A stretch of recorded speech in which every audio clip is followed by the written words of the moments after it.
Hey guys, कॉमिकर्स के एक और एपिसोड में आप सभी का स्वागत है। तो सबसे पहले तो मेरे बैकग्राउंड को देखकर कंफ्यूज मत होना, क्योंकि अभी बहुत सारी चीज़ें चल रही हैं। जो लोग इंस्टाग्राम पे फॉलो करते हैं उनको पता होगा कि कुछ कुछ चल रहा है, तो अभी पूरी तरह से तैयार नहीं है चीज़ें। नया स्टूडियो वगैरह में मूव इन कर रहे हैं, इसलिए आवाज़ भी बहुत गूंजेगी मेरी। तो सब चीज़ों पे काम कर रहा हूँ। प्रॉबेबली एक आध हफ्ते में रेडी हो जाना चाहिए। वो पुराने वाले स्टूडियो को लेकर भी 2 वीडियोस मैंने ऑलरेडी शूट कर लिए हैं, जो आपको अगले कुछ दिनों में देखने को मिल जाएंगे।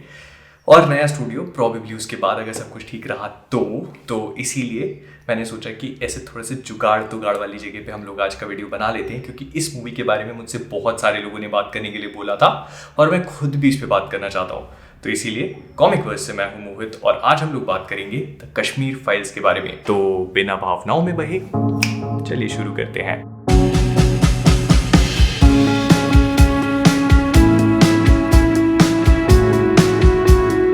ये कॉइन है और हम सब लोग जानते हैं कि इसकी 2 साइड्स होती हैं। अब अगर मान लो कि आपको बचपन से यही बताया जाए कि इसकी सिर्फ एक ही साइड है, तो आपको पता भी नहीं होगा कि इसकी दूसरी साइड पे है क्या चीज।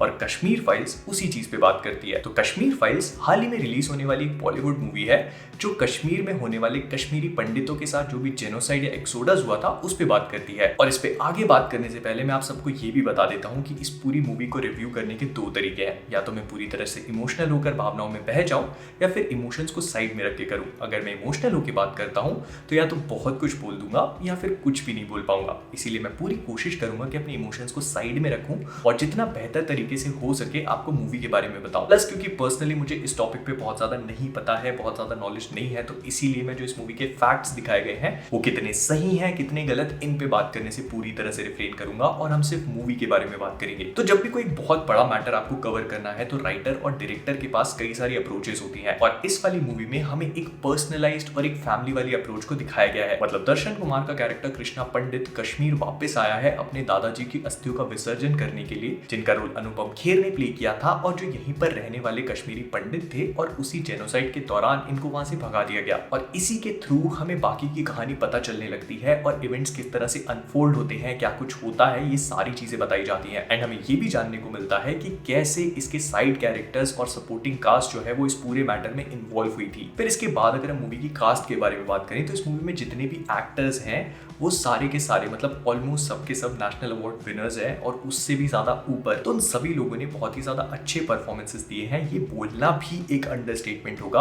क्योंकि इनके परफॉर्मेंसेस सिर्फ अच्छे नहीं, बहुत ही ज्यादा फैबुलस हैं, स्पेशली अनुपम खेर सर। मतलब अगर बाकी लोगों के परफॉर्मेंसेस यहाँ पर हैं इतने ज्यादा अच्छे होने के बाद भी, तो सर अनुपम खेर का यहाँ पर होगा। कुछ कुछ सीन्स जहां पर उनका पीटीएसडी झलकता है, दिखाई देता है कि उन्होंने क्या क्या सफर किया है, वो इतने ज्यादा बेहतरीन है कि आपको अंदर तक हिट करेंगे। और वो देखकर आप इतने ज्यादा इमोशनल हो जाओगे कि आप सोचने पे मजबूर हो जाते हो कि क्या सचमुच ये सब कुछ हो सकता है, और क्या इंसान ही ये सारी चीजें कर सकता है। आई मीन उनके कुछ कुछ सीन्स जिसमें अपने पीटीएसडी की वजह से अपने पास्ट वाले फॉर्म में रिग्रेस कर जाते हैं, उनको ठंड लगने लगती है और वो इमेजिन करने लगते हैं कि वो अभी भी वहीं पर हैं क्योंकि वो डिमेंशिया के पेशेंट है।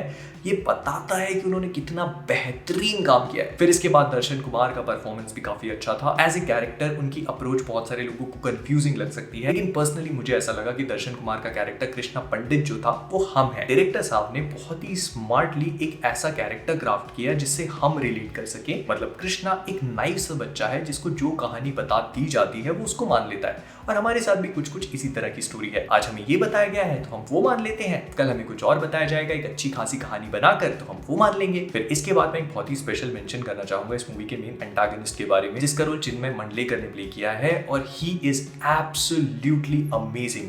मतलब उस कैरेक्टर को देखकर आप जेन्युइनली उससे नफरत करने लगोगे, फिर चाहे वो उसके डायलॉग्स हो, या फिर उसका जोश, या फिर उसके चेहरे पे दिखाई देने वाले फेशियल टिक्स।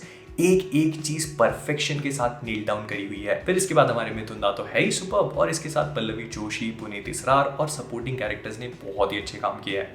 फिर इसके बाद अगर मैं मूवी के डायरेक्शन और राइटिंग पे बात करूं तो देखो, मूवी की जान है इसके डायलॉग्स। इसमें खुद ही कहा गया है कि एक नरेटिव वॉर के बीच में हम लोग, मतलब जो पार्टी हमें जो चीज बोल करके बता देती है, जिसका जैसा नरेशन होता है उसी की जीत होती है। और सच में ये मूवी हमें सोचने पे मजबूर कर देती है कि क्या सच है और क्या नहीं, क्योंकि हर किसी का का अपना पर्सपेक्टिव है, हर कहानी की अपनी साइड है and all through out history अभी तक इस चीज को इतना ज्यादा मैनिपुलेट कर दिया गया है कि सच इतिहास के पन्नों में शायद सचमुच कहीं खो चुका है और एक्चुअली में क्या हुआ था ये पता लगाना बहुत मुश्किल है।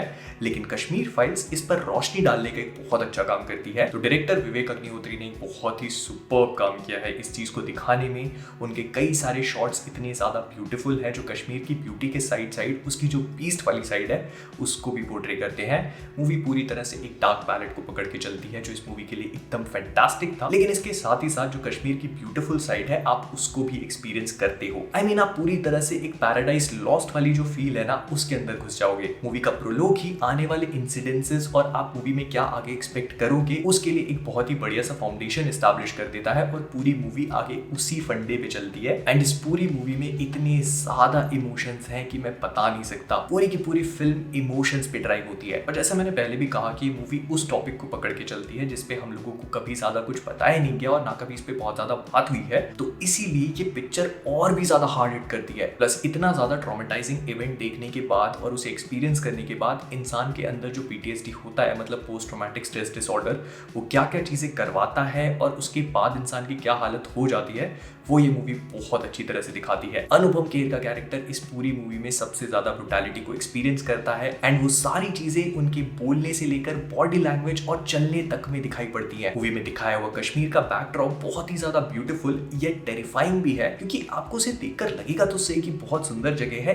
Yet you don't want to go there because वहां पर इतना ज्यादा केओस है। फिर इसके बाद मूवी में जितना भी बैकग्राउंड स्कोर यूज किया गया है वो सारे के सारे कश्मीरी फोक सॉन्ग्स हैं एंड यही चीज इस मूवी के बैकग्राउंड को सेट करती है। मतलब इसमें जितने भी एक्टर्स हैं उन सब लोगों ने जो कश्मीरी टोन होती है उसको बहुत ही अच्छे से पकड़ा है और एक छोटी से छोटी चीज भी आपको वहीं की फील देगी। और हाँ, जब आपको लगने लगता है ना कि मूवी खत्म हो चुकी है, जो कुछ भी आपने देखा एक्सपीरियंस किया वो बहुत ही ज्यादा टेरिफाइंग था, तो मूवी आखिरी के 10 मिनट में आपको सरप्राइज करके रख देगी। क्योंकि उससे पहले तक जो कुछ भी आपने देखा अगर वो आपके लिए टेरिफाइंग था तो आखिरी के 10 मिनट आपके दिमाग पर वो छाप छोड़ेंगे जो आप कभी नहीं भूल सकते। I mean, ये उन मूवीज में से है जिन्हें आप देखकर भूलोगे नहीं, कई हफ्तों तक, इनफैक्ट कई महीनों तक इसके बारे में सोचोगे। तो कुल मिलाकर मैं बस इतना ही बोलना चाहता हूँ कि कश्मीर फाइल्स मेरे लिए पर्सनली एक बहुत ही ज्यादा बेहतरीन मूवी थी और मैं हर किसी को रिकमेंड करूंगा कि जाके देखिए।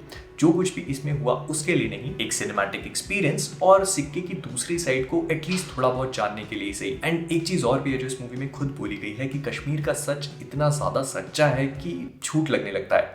तो विद दैट बीइंग सेड हम लोग इस वीडियो को यहीं पे रैप अप करेंगे। अगर आपको ये वीडियो पसंद आया हो तो प्लीज़ इसको लाइक और शेयर करना मत भूलिएगा। फिर इसके बाद अगर आप सभी लोग कॉमिक वर्स पे नए हैं तो वो नीचे वाला सब्सक्राइब बटन दिख रहा होगा आपको लाल रंग का मेरी टी-शर्ट के जैसे, जाकर प्लीज़ उसको ग्रे बना दीजिए। 900 के बहुत करीब है हम लोग और मुझे पता है कि मेरा आज वाला वीडियो थोड़ा सा अलग लग रहा होगा क्योंकि बैकड्रॉप अलग है, तो कुछ दिनों के लिए एडजस्टमेंट कर लो। फिर इसके बाद सब चीज़ें चेंज हो जाएगी एंड मैं कोशिश कर रहा हूँ चीज़ों को इम्प्रूव करने की। तो अगर आपको अच्छा लगा हो तो लाइक कर देना, शेयर कर देना। फेसबुक, इंस्टाग्राम, ट्विटर, डिस्कॉर्ड के लिंक्स पे डिस्क्रिप्शन में है। और हाँ, मुझे कमेंट्स में बताना मत भूलना कि आपने अगर कश्मीर फाइल्स देख ली है तो आपको कैसी लगी। तो जाने से पहले कॉमिक वर्स से मैं हूँ मोहित और आप सभी लोग एज ऑलवेज कीपिंग ऑसम।